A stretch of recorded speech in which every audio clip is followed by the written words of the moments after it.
everyone. I'm Kelly in Rock Springs, Wyoming, and we're talking with Kimbra in Los Angeles, California. Kimbra, what's your rant today?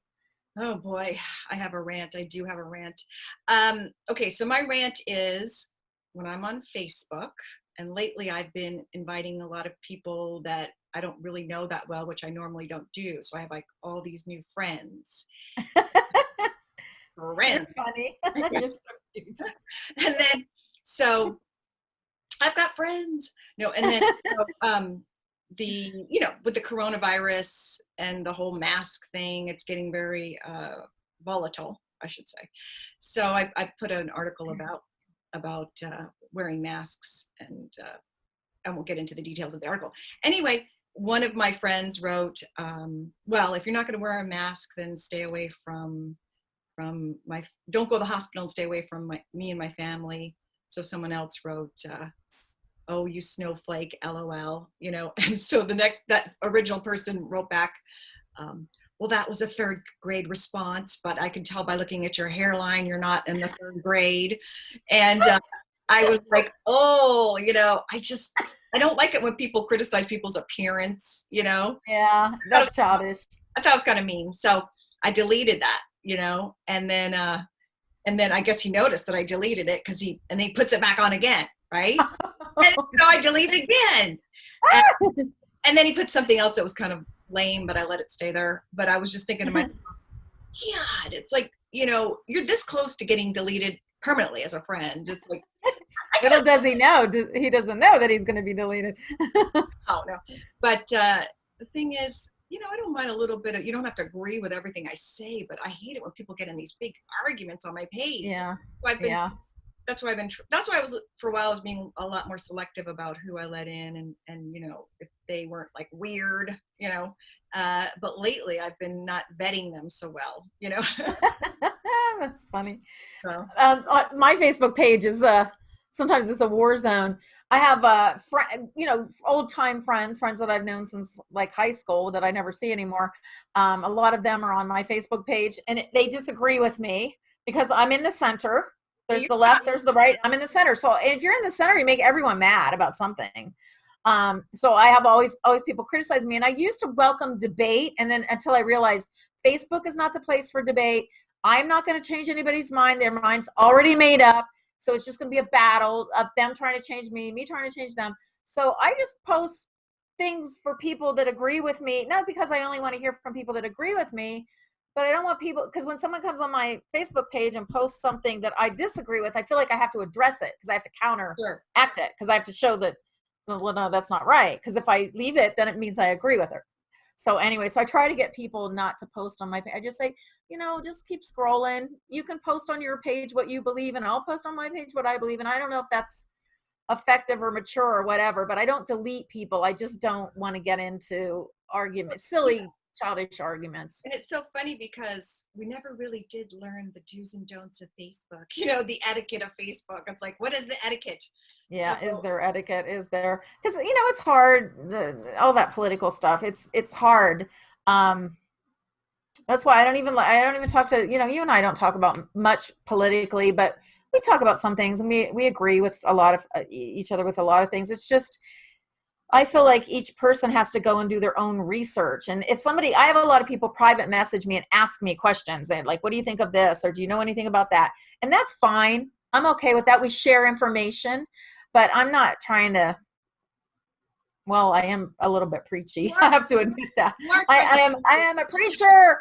But one thing I've learned is that you don't change anybody's mind on Facebook. It's like, no. Believe your friends that believe what you do, they all are gonna. I see everybody. Most of my friends are pretty liberal, and so they'll put something very liberal, and everybody goes, yeah, why is it woo woo, and then it's like yeah. They just reiterate what your post is, and so. Yeah. Well, like you and I were talking the other day, you were kind of saying to me, well, Kelly, you're not going to persuade anyone by, I don't know what the word was that you use, but by being rude or whatever. And what I've learned a little bit, it depends on your audience. Like intellectual, mature people would like to have an intellectual, mature debate. But some people, if you insult them, it challenges them, because that's what kind of I manipulatively sometimes I realized what I'm doing. without even planning it. Now I know I'm your little secret. Now I know your. Well, I'm certainly, like I'm aiming some of my posts at certain people and trying to goad them into going, oh yeah, well I'm going to go look that up. And so kind of making them mad, because a lot of times if you just post something and you're nice and everything's all about hearts and flowers, they just don't learn from it. It doesn't challenge them to go try to prove you wrong. And that happened with me because I used to debate my Republican friends when I was very anti-Republican. I thought they were all idiots. And I would debate them and they would say things and insult me. And I'd be like, I'm going to go look that up and I'm going to go prove them wrong. And then I'd realize, oh, they're right. The Democrats do lie about that. And so I realized some people, unless you anger them, they're not going to go further with their research. And nobody's going to believe you unless they do. They have to see it for themselves. So you want to kind of pressure people into going off and doing their own research, even if it's to try to prove you wrong or whatever. So that's a little bit effective. And we're all different. How you reach people is different ways. Sometimes the news, sometimes some people will be watching the news and then it'll just hit them one day, like, I know that's not true, but they're sitting here and I watch this program all the time and they're telling me that. And that's what it takes to get them to start doing their own research. So it happens for us all in a different way. Also, I think we've talked about this too. Everybody uses their Facebook page for a different thing. Like some use it for promotion of their careers. Yep. Others use it for their political agenda. Others just want to say what they've had to eat. You know what I mean? Yeah, those ones crack me up when people put pictures of their food. Yeah. But sometimes I'm like, oh, I want that recipe. That looks good. Yeah, I learned a long time ago, but I still have to remind myself too. It's like not to judge, because sometimes, I go, oh God, why is that person doing that again?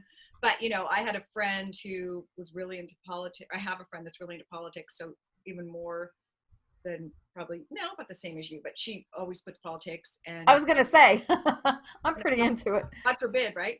But so we've talked about that too, because like when I'll complain about somebody else that's oversaturating with their cat videos, let's say, and and then I go, I can't judge because everyone's got their thing, Like for me, I use Facebook more as I kind of use it for more as a introspective for myself. Like I put these posts on there, like that maybe something that I'm thinking about.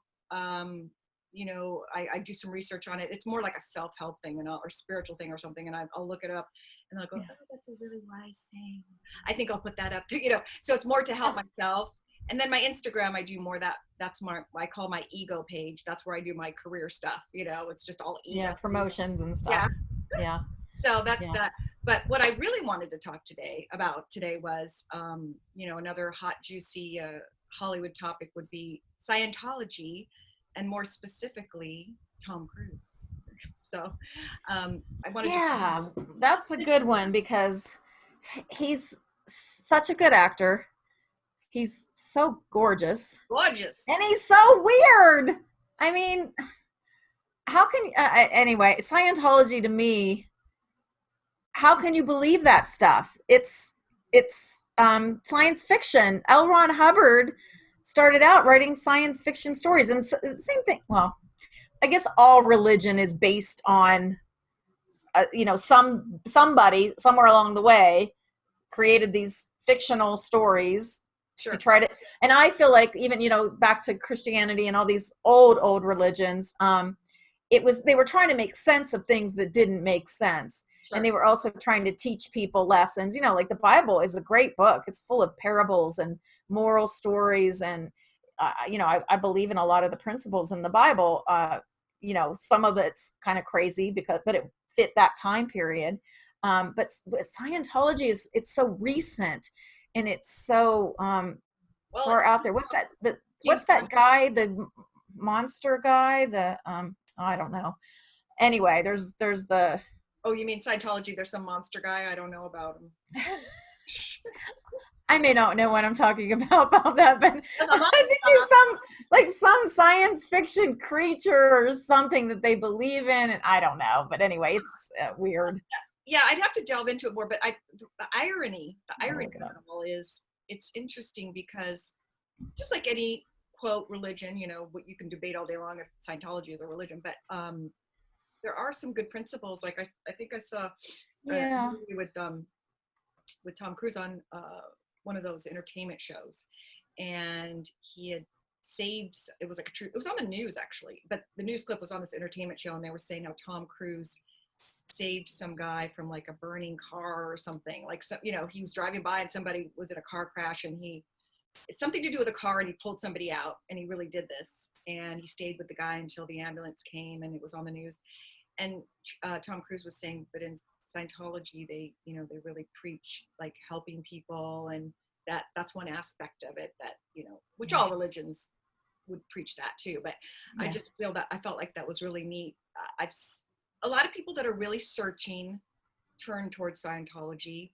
And I remember reading the book in high school. It was one of our books that we were supposed to read. It was the L. Ron Hubbard book. You know, Oh, wow. I Dianetics? yeah, I got to read it in high school, which I thought was really interesting. Really? Wow. Yeah, I had a That's weird that a school would have you read that. well, it was like a literature class. It wasn't like Okay. you know, like take this as Not teaching you no, from that no, book. it was a literature class, so we were allowed to pick certain books to read. Okay. Okay. So I remember thinking, wow, this is Yeah. a really interesting book. And then when I got older, and when I moved to Hollywood, I met a couple of people that had gotten into Scientology. And I have a funny story about that too. Is one of my friends, she went because she was an aspiring actress, or she was, you know, just getting into acting, and she had heard like you can really meet a lot of celebrities at the Celebrity Center, you know. So she went to the Celebrity Center and she signed up for. They have these courses, like I think at the time they were like $50, like you take these courses, and then when you're done with that one, you take the next one, you kind of move up, keep moving up. Uh-huh. And I remember she called me afterwards and she was like, gosh, it's just so weird, you know, you hear all these stories about Scientology, how as soon as you go there they try to, you know, lasso you in, and then you're, you know, sucked in for life, right? And she's like, they never even followed up with me, you know. So we were laughing. Maybe she was a reject. I got laughing like, oh my gosh, Scientology rejected me. It's like I'm That's pretty bad. but she did meet, you know, some people, because there are a lot of casting directors and stuff that go there. And funnily enough, that same friend actually joined AA meetings in Malibu, even though she wasn't an alcoholic too, but she was very ambitious. She's trying everything. Well, I believe in, you know, we've talked also about self-help, and some of it's hokey, but there's a grain of truth in most of it. And Sure. from what I understand about Scientology, it makes sense in the beginning. They really are, you know, it's about becoming a better person. Sure. And then the higher up you get is when it starts getting weird, which is, and I guess they do this thing called clear, and you have to sit and you have to tell one of the higher ups all your stories and all your vulnerabilities and secrets and stuff, and they record it, and then they say they use that for blackmail later. And I hope we don't get sued, because from Scientology, we don't know that this is the truth. This is what I've heard. Disclaimer, this is all I can say. Just what I've heard. But it's odd, and it's odd that Tom Cruise would stick with something like that. He's, you know, to be so successful, but to also be so derailed mentally, like to actually feed into those, that to be that involved in something like that. People need. So I'm not defending Scientology because I've never been, I never went to the Church of Scientology. I don't know really that much about it, but some people really need a focus and a support group, and I'm sure Scientology does that for him, you know, because the elders and everybody else, and plus he's the big star, and so he's a good face for the church. Supposedly they make him feel like a king, like he's above everything else and everyone else, and of course, who wouldn't want a bunch of loyal subjects, I guess, worshiping minions running around after you, right? Yeah. Although I think he could do that without Scientology, with all his money and fame. But I guess it was always weird though when he left Nicole Kidman. How did you ever hear about that? How he just, I guess, just up and sued for divorce and wouldn't tell her why. And something, it was, I don't know, it was in Vanity Fair or something about that. One of the theories was that it was right before the 10 years too, because you know at 10 years you really money. She gets a lot more money. Yeah. So they did it right, and a part it might have been because of the church, because I don't think she ever really got into it like he did, you know. Right. So well, yeah, and supposedly her father was a psychiatrist, and he doesn't believe in psychiatry. Oh, that's right. So Right. he always had an issue with that. Yeah, they're Yeah. real big about against psychiatry, you know. Yeah. And medications, they don't believe in having to take psychiatric meds, which, I think we over medicate for sure, but there's certain times when they are helpful. That's true. Um, It's all about balance, you know. But gosh, it was probably about 5 years ago. I was hiking at Fryman Canyon, and I just woken, in Los Angeles, and I just woken up, and I literally, I don't even think I brushed my hair, and I just, brushed my teeth, and I'm going hiking. So I went up hiking. It was like 8:30 in the morning, and I see this guy walking down the hill as I'm walking up, and from afar, I was thinking, he looks kind of like Tom Cruise, and then he was in a long jacket, like with, like business shoes, and he was dressed really nicely. And I'm walking up, he's walking down, and he passed me now, and he gave me this big smile. And I totally reckoned it was Tom Cruise, And, really? yeah, at Private Canyon. And I was like, I knew that. yeah. And I was thinking, oh my gosh, because I looked I hadn't even washed my face. And so I was like, oh my gosh, but I know I got such a kick out of it because he smiled at me, and he's got that megawatt smile, Yeah. And Yeah. so, the only thing I could think of was that it's really close to the studios, so he might have been like, I need a break, I need to go, like maybe he was doing a business meeting, and he thought, I need to get a little fresh air, because nobody Yeah. was hiking in a big jacket and nice shoes and a suit. Yeah. Yeah. But it was just so That's funny. weird. I was like, I was so excited that I got smiled at by Tom Cruise. Yeah. I never knew that story. I thought you were going to say it was Danny because you dated a guy that looked Yeah, like that's true. Tom Cruise too. Actually, I thought you were going to say it was him because didn't you run into him up there one time? I did. It's like everybody goes to private. Yeah. And the funny Yeah. thing, my nose itches, sorry. The funny thing is, Danny actually looks so much like Tom Cruise that one time when we were out at a restaurant somewhere, and there was these Japanese tourists, and about 5 of them came up to him at the table and said, Mr. Clues, Mr. Clues, Danny loved it. Oh my God, he loved it so much, He did look like, I mean, they were both about the same height too, So, Yeah. and Yeah. they had similar kind of physiques, Yeah. Yeah. So, And Danny's got that charm, and I mean, he's very Tom Cruise like, Tom Cruise, without the Scientology part. I don't think. who could say no to Tom Cruise? I mean, he's just like Mr. Charming. He's good looking, Yeah. and he does all his own stunts. Yeah. Yeah. Yeah. He's an exceptional human being. Yeah, It's just weird that it's strange that he's so weird. Just like Katie Holmes had to plot to get away from him. And, he's had two beautiful women, which you're kind of look like Katie Holmes. He's had these two beautiful women that he was married to, and both of them like escaped from him. They say he's very controlling too, which that would be an issue. That thing with Katie Holmes always seemed a little weird to me, like that thing that he did on Oprah. Remember? Do you remember when he? I didn't find that too weird. I'm like, he's crazy in love. He's just excited and happy, and that's okay. That was okay with me. It was the other weird, being controlling and trying to. I guess he tried to change her look and her image, and of course, this is all hearsay because you're just reading it in news and tabloids and stuff. But the fact that she she literally had to escape from him. That was a little bit strange. I know. It's funny. My Danny was a little controlling too, but it's just funny that the people like that, I hate to say this, but a lot of times people who are very controlling do get to where they want to go because they're controlling their environment, right? Yeah. Obviously, he was successful because he knew what he wanted, and probably with her, he wanted to sort of create. Probably did that with Nicole Kidman too. Yeah. Yeah. So it's a tough call. So in the beginning, when you're in your little love bubble, you're like, oh, if they're a little controlling, you're like, oh, he cares about me. Oh, yeah. And then after a while, you're like, oh, Yeah. Yeah, that wouldn't work with me at all. I wouldn't like that. I don't like to be told what to do. Well, not by my man. Yeah, nobody does. But yeah. For me though, in the beginning, I'm always, I guess I get in that bubble where I'm like, oh, he cares, Yeah. Yeah. But then you realize, oh no, he's just controlling, Yeah, he's trying to. But yeah, Tom Cruise, he, like you said, he's very successful. I know he does a lot of charitable things.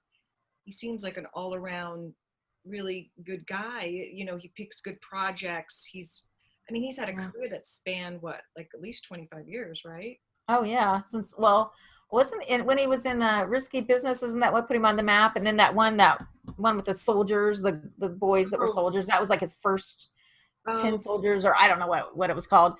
But that's I think was like one of his first ones. And then he did that Francis Ford Coppola one, The Outsiders or something like that. the Boys. Outsiders, yeah. And he did a great movie with called Born on the Fourth of July, which I really liked a lot too. Oh yeah, he was so good in that. Wasn't he nominated for an Oscar for that one? And I think he should have won because he was just Yeah, so yeah. he was so great in that movie. He definitely deserves some accolades for his career, and he probably will get something someday. But I feel like he's an outsider, and the Oscars is kind of like the people that are the favorites. People that they all know each other, they hang out together, and so they tend to vote for their favorites and pick and nominate.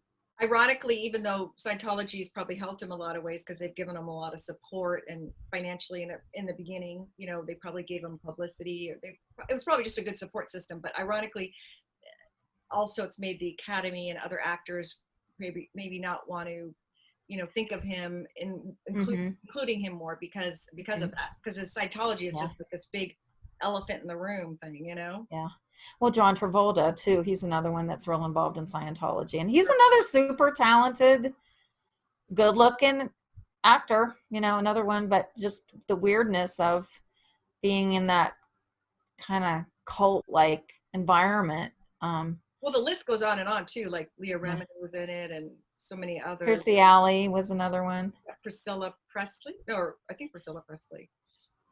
Was she in it? Oh, who was the one? Catherine Oxenberg. Oh no, Catherine Oxenberg's daughter got involved in that other weird sex cult. That was a different one. Oh no. I don't know how people get involved in these crazy things. There's this lady on the news right now. I don't know if you've heard about it, but this couple, Lori Valor, and Chad Daybell, Uh-uh. they're Mormons, Mm-hmm. LDS, Latter Day Saints, Church of Latter. and they are, I guess, I don't know the whole story, but they believe in zombies, and they believe that certain people are zombies and they have to be killed, and they killed her children. Oh my God. Yeah, it's in the news right now. They found the children, for a long time, for months. Like she wouldn't tell anyone where the kids were, and the police were questioning her, and she just wouldn't say where they were. And then finally, they dug up her new husband's backyard, and their bones were in there. I don't know how people can get so. And it sounds like she really believes this stuff. It's not like they just made it up and got rid of her kids.